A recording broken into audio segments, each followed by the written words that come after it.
গোৰ্খা জনগোষ্ঠীয় লোকসকলক ফৰেনাৰ্ছ ট্ৰিব্যুনেলৰ পৰা নাম প্ৰত্যাহাৰৰ বাবে অনুমোদন জনাইছে চৰকাৰে। ইতিমধ্যে তেওঁলোকৰ নাম প্ৰত্যাহাৰ হৈছে। কোচ ৰাজবংশী লোকসকলৰ বিদেশী ন্যায়াধিকৰণ থকা গোচৰসমূহ প্ৰত্যাহাৰৰ বাবে আবেদন জনাইছে চৰকাৰে।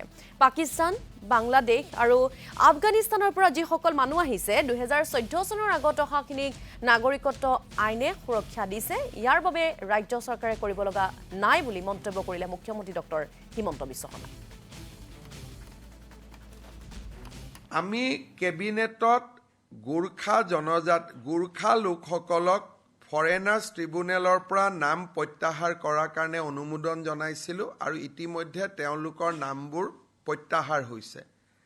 কেইদিনমান আগতে আমি কেবিনেটত কোচ ৰাজবংশী লোকসকলৰ বাবে আমি বিদেশী ন্যায়াধিকৰণত থকা গোচৰসমূহ উইথড্ৰ কৰাৰ কাৰণে আমি অনুমোদন জনাইছিলোঁ, সিদ্ধান্ত লৈছিলোঁ।